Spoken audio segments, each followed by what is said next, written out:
کہ رمضان کے روزے کیوں فرض کیے گئے، تو اللہ تعالیٰ نے بتلایا تمہارے اندر اپنے آپ کو کنٹرول کرنے کی صلاحیت پیدا ہو ان چیزوں کے مقابلے میں جن سے اللہ نے منع کیا ہے، تمہارے اندر اپنے آپ کو روکنے کی صلاحیت پیدا ہو۔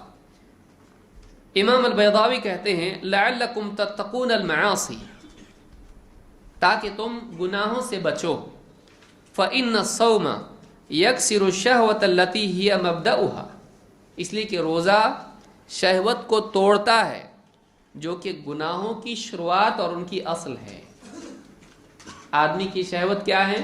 گناہوں کا ذریعہ ہے، شہوت کی وجہ سے آدمی گناہ کرتا ہے۔ کما قال علیہ الصلاۃ والسلام، جیسا کہ خود اللہ کے نبی صلی اللہ علیہ وسلم نے فرمایا فعلیہ بالصوم فإن الصوم لہ وجاء، جو آدمی نکاح نہ کر سکے نوجوان، اس کے لیے دوسری چیز کیا ہے؟ روزہ۔ اور آپ نے کیا فرمایا؟ فإن الصوم لہ وجاء، اس لیے کہ روزہ اس کی شہوت کو کاٹتا ہے۔ روزہ کیا کرتا ہے؟ شہوت کو کاٹتا ہے۔ تو انسان کی شہوت گناہوں کی بنیاد ہے، منبع ہے۔ روزہ شہوت کو کنٹرول کرنے کی صلاحیت پیدا کرتا ہے۔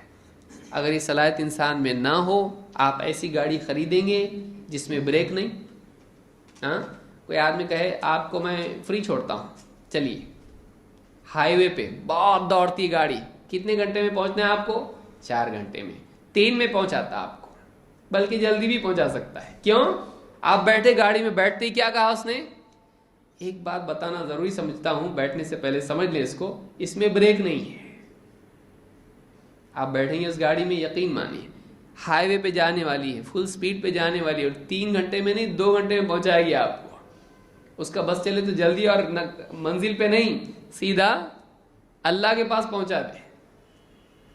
آپ بیٹھیں گے اس گاڑی میں نہیں کہ بھائی مہربانی کرو میں پیسے دیتا تم کو اتارو مجھ کو نیچے، نہیں بیٹھیں گے۔ کیوں؟ بریک جس گاڑی میں نہ ہو وہ منزل کی طرف نہیں، ہلاکت کی طرف جاتی ہے۔ اس کو یاد رکھیے، جس گاڑی میں بریک نہ ہو وہ منزل کی طرف نہیں جاتی، وہ کہاں جاتی ہے؟ ہلاکت کی طرف۔ جس انسان کی زندگی میں بریک نہ ہو، گناہوں سے بریک نہ ہو، وہ زندگی کامیابی کی طرف نہیں جاتی ہے، وہ ہلاکت کی طرف جاتی ہے۔ روزہ انسان کی زندگی میں اس کی گاڑی میں بریک لگاتا ہے، کتنی زبردست چیز ہے۔ لہٰذا انسان کو چاہیے کہ وہ اپنی شہوتوں پر قابو پانے والا بنے، اور یہی روزے کا سبق ہے۔